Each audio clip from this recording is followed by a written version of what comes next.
Programang ito ay rated SPG. Striktong patnubay at gabay ng magulang ang kailangan. Maaaring may masiselang tema, lengguwahe, karahasan, sexual, horror o droga na hindi angkop sa mga bata.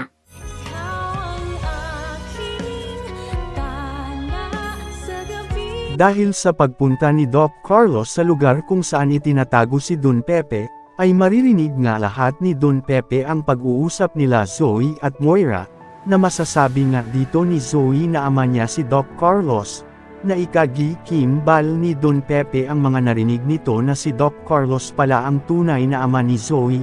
At dito nga ay muling mapapaniwala ni Doc Carlos si Lynette sa narinig nito na tinawag na dad si Doc Carlos ni Zoe nung tumawag ito.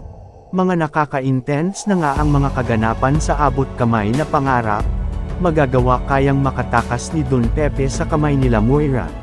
Nasukdulan na din ang mga kasamaan ng mag-ina at ni Doc Carlos, na nagkakampihan na ito upang maitago lang ang mga sekreto nilang mag-iina.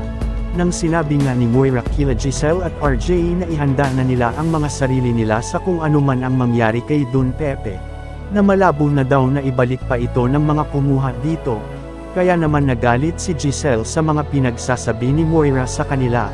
Kaya naman sinabi ni Giselle na hindi mawawala sa kanila ang papa nila, na maililigtas daw nila ito sa mga masasamang tao na kumuha dito, na dumating naman sila Chang Susan at Josa, kasama si Michael, na sinabi naman ni Moira na bakit daw pumunta sila Chang Susan kay Giselle.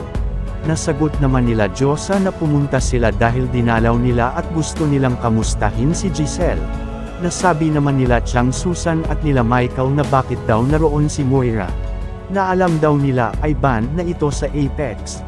Kaya sabi ni Giselle na, oo nga band nga pala si Moira. Salamat at pinaalala nyo, kaya naman pinaalis ito ni Giselle, na umalis na daw si Moira sa Apex. Nasabi naman ni Moira na baka daw hindi nila naaalala na nawalan din siya ng 10 million.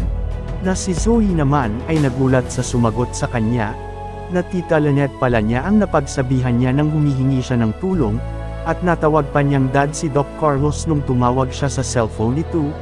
Kaya naman sa gulat ni Lynette sa kanyang narinig na sinabi ni Zoe, nasabi nga nito kay Zoe na, ano kamu Zoe, dad? Kaya naman magpapalusot na naman nga dito si Zoe kay Lynette, na mapapaniwala na naman nga nila ito. Nasabi nga dito ni Zoe na parang ama na rin niya si Doc Carlos dahil kaibigan daw ito noon ng dad niya na si RJ, na dumating naman si Doc Carlos at tinanong nito kung sino ang kausap ni Lynette sa phone niya. Nagalit nga ito at sinabi na bakit daw pinapakailaman ang cellphone niya ni Lynette. Natanong nga ni Lynette na bakit daw nagkakausap sila ni Zoe na hindi niya alam. Nasagot naman ni Doc Carlos na hindi niya ito sinasabi kay Lynette dahil baka daw pag-awayan pa nila ito, na kaya daw magaan ang loob sa kanya ni Zoe ay siya lang ang natatakbuhan nito kapag may kailangan, na nagiging tanga naman si Lynette at maniniwala na naman sa ginawang alibay ni Doc Carlos. At si Don Pepe nga ay maririnig ang pag-uusap ng tatlo, na maririnig nito na tinawag ni Zoe na dad si Doc Carlos.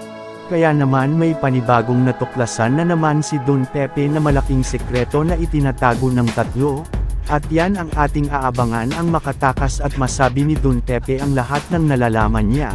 Bago ang lahat, huwag po natin kalimutan na i-subscribe, like at i-click ang notification bell para lagi kayong update sa mga susunod ko pang mga video upload. Maraming salamat po sa panunood sa aking munting channel. Bye bye po.